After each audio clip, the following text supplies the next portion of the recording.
Hi, let's see how the QPR Process Analyzer KPI analysis works. So we are in the tool at the moment. We have the flowchart over here and we have the KPI analysis in this right hand side, which is the analysis you can select from here.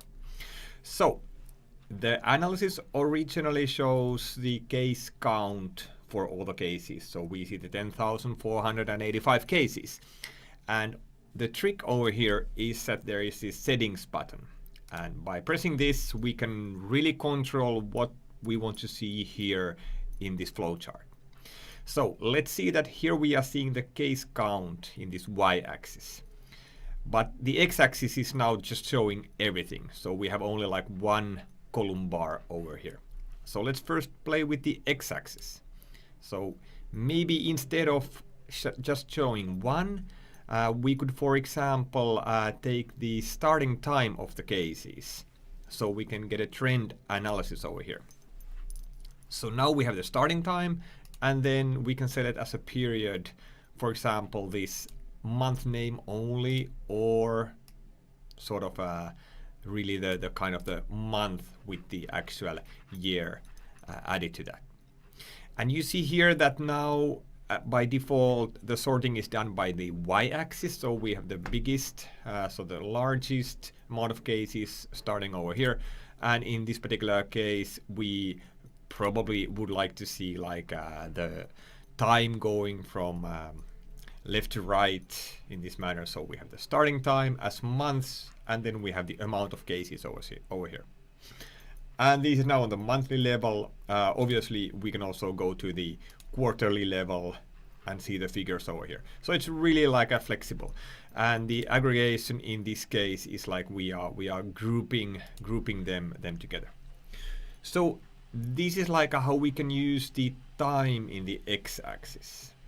Well, now we had the case count in the y-axis. So instead of the case count, we can have many other options as well.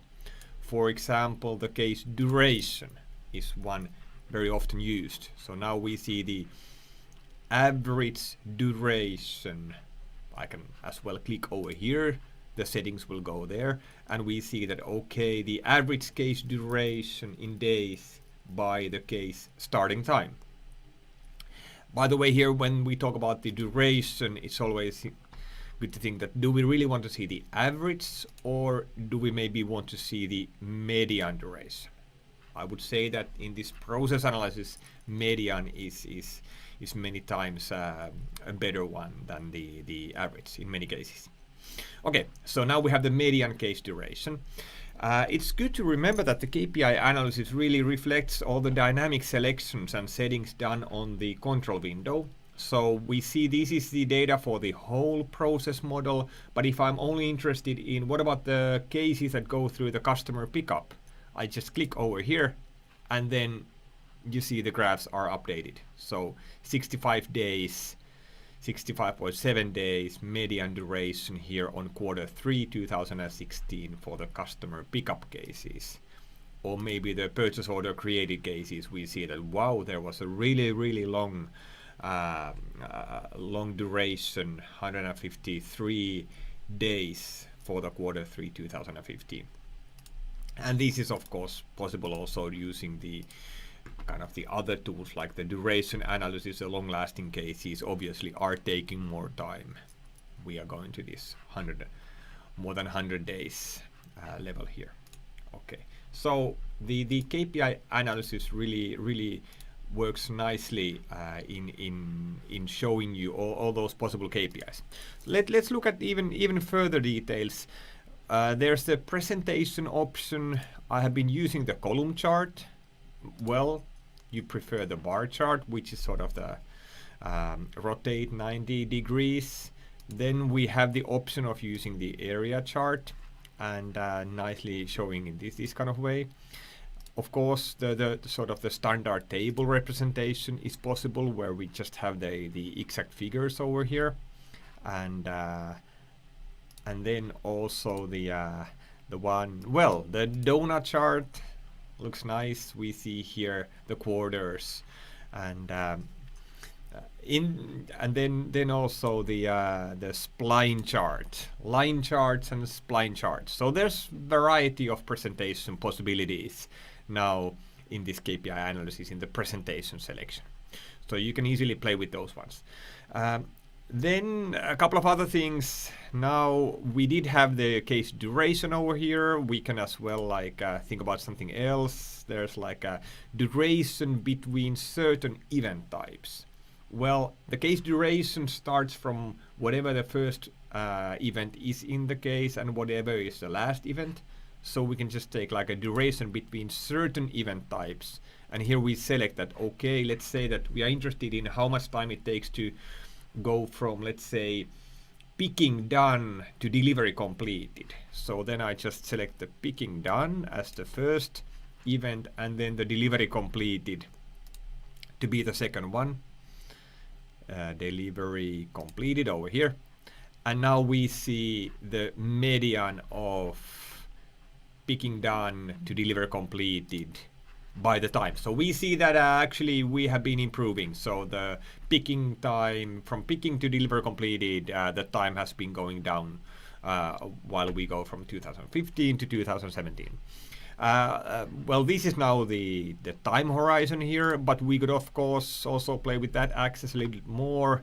Like instead of showing the case start and end time, we could say that what if we pick a case attribute, like for example the region over here. Let's see how the regions are doing. We see Austin, Chicago, Dallas, Houston, LA, New York. So in this graph we see the tremendous time it takes in Dallas, 45 days, compared to all the other regions. So Dallas is really exceptional. It takes a lot of time to go from picking to delivery. And this is of course available for the other case attributes as well. So we can say that what about the products? Now we see that okay, jeans, shirts is taking substantially more time. Maybe in this way you could also think that okay, that was the duration analysis. Then if we still go a bit back to the case count, we can say that okay, let's look at this information now in the donut chart. Now we see that socks, shoes, how big portion of all cases belong to these particular product groups.